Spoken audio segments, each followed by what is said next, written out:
convinced by the circumstantial evidence that Cleopatra did build at Karnak.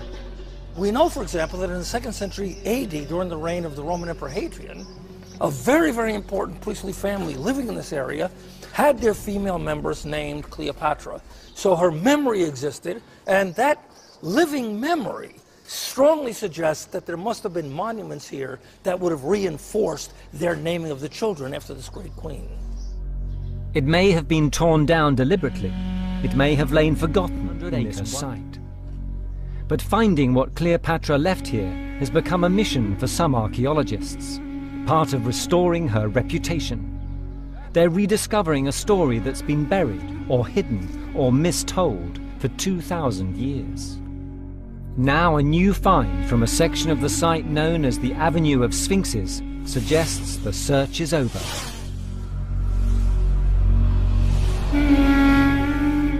Thousands of statues once lined the route between Karnak and the temple at Luxor. Each one bears the head of a pharaoh and the body of a lion. It was long thought these statues predated Cleopatra by some 300 years. But new thinking suggests this may not be the case. We just found a new head for one of the sphinxes which were here. It seems that this head was made during the Ptolemaic period.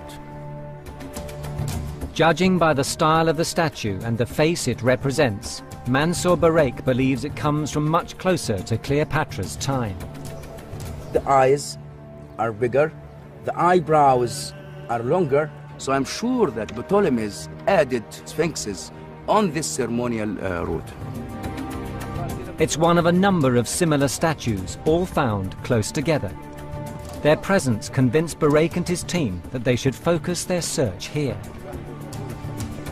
Eventually, he made the discovery that generations of archaeologists have searched for: an oblong carving containing the name Cleopatra, the sacred cartouche of the Great Queen. Here we have a nice evidence about Cleopatra. A block of sandstone. So you can see the cartouche of Cleopatra, you can see here, flanked with the cobra. This is an evidence of the history of Cleopatra lost world. This is, a piece shows us that Cleopatra did something here. For Egyptologists, this block is a tremendous discovery. It brings us within touching distance of Cleopatra's world. But it's also a reminder of how little physical evidence there is.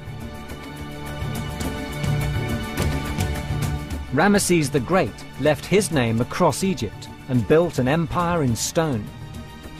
Khufu built the Great Pyramid, one of the 7 wonders of the ancient world. Typically, a pharaoh filled his capital with statues of himself. But not Cleopatra. There are no grand statues of her in Alexandria. To find a likeness of the Queen in this city, it's necessary to look at something rather more humble: coins. Colin Clement has come to this warehouse to see the relics of a lost financial empire. Marvellous to find coins in such good condition and to find actual coins of Cleopatra, who is, of course, extremely famous, but ultimately not very well known in terms of physical archaeological corroboration. Her renown is worldwide, but within the city that she ruled, there's very, very few signs of her presence. The fact that they survive today is extraordinary, but the coins were also remarkable in their own time. We have the profile of Cleopatra herself. I mean, she's not strikingly beautiful despite all the myths and legends that go along with her. It is clearly her. What does it tell us about it? Well, in terms of Egyptian or Ptolemaic coinage, you don't get female representation except alongside the ruling king. Here we have the head of the sovereign. So you know that Cleopatra was in charge of the country. She was the ruler. In their 3,000-year history, there were only 5 occasions when the ancient Egyptian people were ruled by a female pharaoh alone. Cleopatra's reign was one of them. But Bob Bianchi believes these coins weren't intended for the Egyptian people. The ancient Egyptians did not use coins. They used barter. The coins that Cleopatra mints were meant to pay the Greek people in her employ. So the coins become currency for propaganda rather than identifications. This is what the queen looks like. So the face on these coins was meant to be seen by people outside her empire. Not Cleopatra as she looked in life, but rather Cleopatra as she wanted to be seen. Not the victim of spin that she would later become, but the master of it. On the coin she portrays herself as a classical Greek, calling to mind her ancestral connection to Alexander the Great. But on the temple walls at Dendera, she is pure Egyptian, the living embodiment of the goddess Isis. So how did Cleopatra see herself? Though the Ptolemies and their royal court remained proud of their Greek heritage, it's said Cleopatra was the first to learn the language of her Egyptian subjects. Research now suggests that the bloodline was less pure. She probably wasn't just completely European. You've got to remember that her family had actually lived in Egypt for almost 300 years at the time when she came to power. Sally Ann Ashton has spent years studying artifacts to find what she believes is the truest physical likeness of Cleopatra. Her ancestry was complex, so she presented herself in different ways to different people. The reason I chose this particular ring was because it's Egyptian, it shows Cleopatra as Isis, and it shows a very young Cleopatra, and I think given that she was only 40 when she died, this is the kind of image that we need to be looking at. The image on this ring is important. It was made and displayed in Cleopatra's time. Converted into a 3D model, it may be as close as we're able to get to seeing the face of one of history's most powerful women. In the past, whenever Cleopatra's story's been told, her looks, her supposed legendary beauty, have played an important part. But it's clear this is a caricature. This is the woman who met Julius Caesar, a conqueror, a dictator, and forged an alliance. Julius Caesar and Cleopatra knew what each other wanted. They were mental equals, political equals, and they were both as cunning and conniving as you could possibly be. Caesar and Cleopatra's alliance lasted 4 years. It appears to have worked so well for her that it caused jealousy and concern in Rome. The senators were very disturbed by Caesar's relationship with Cleopatra, and it was probably because of this situation that they eventually did decide to murder him. The assassins who stabbed Caesar in 44 BC thought they were striking a blow for Rome. But they also dealt a mortal wound to any hope that the two empires could coexist. Rome would soon be torn by civil war. The prize for the winner was Egypt. When Julius Caesar was assassinated, Cleopatra lost her lover, the father of her child, and an ally who'd been the most powerful man on earth. It's believed she made a public display of her grief by building him a great monument, known as the Caesarion, in the center of Alexandria. Today, the site where the Caesarion stood is boxed in by modern buildings.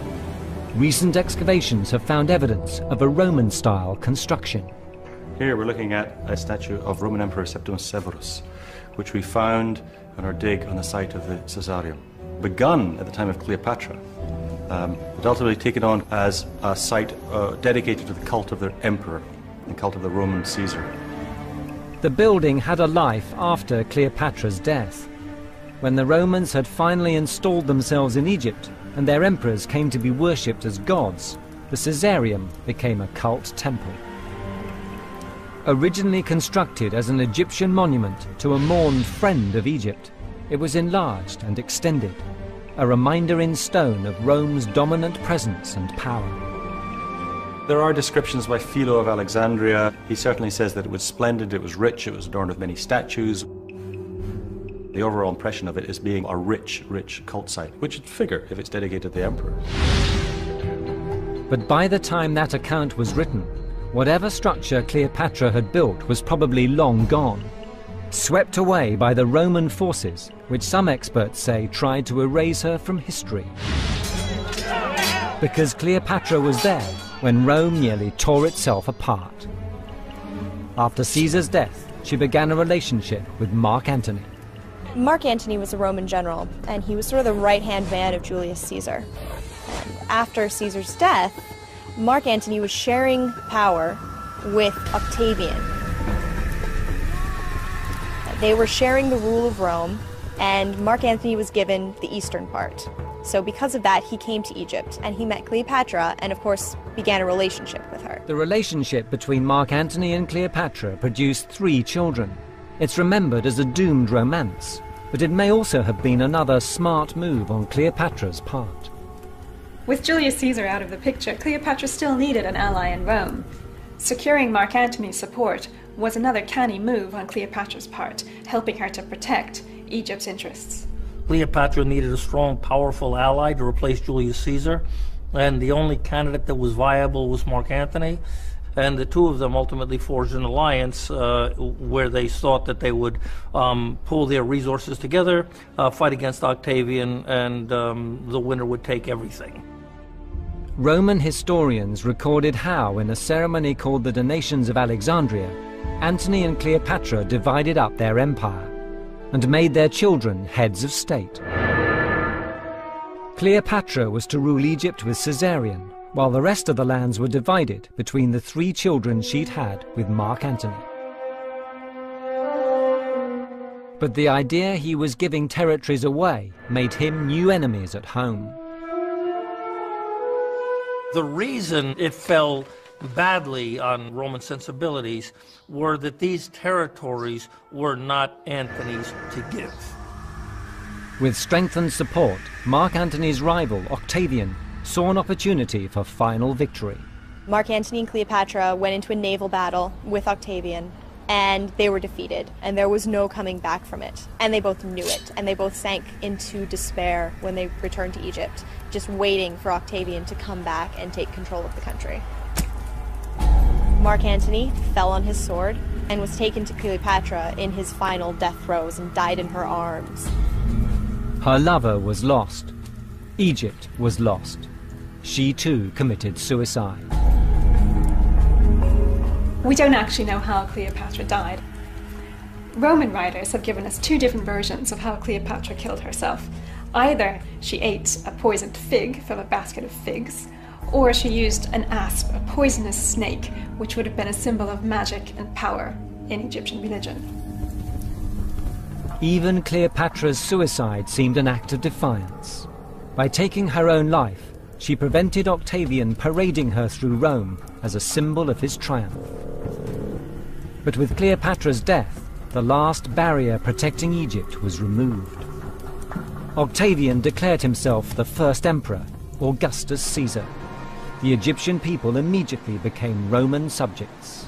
After the death of Cleopatra, Egypt became just another province in the Roman Empire, albeit a very wealthy and important province.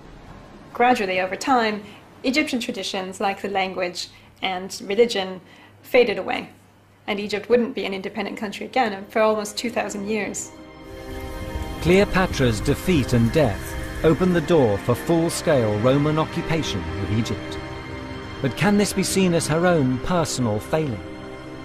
Many historians argue that without her, Roman domination would have come far sooner. The proof she frustrated the Romans lies in the fact that they tried to blacken and even erase her name.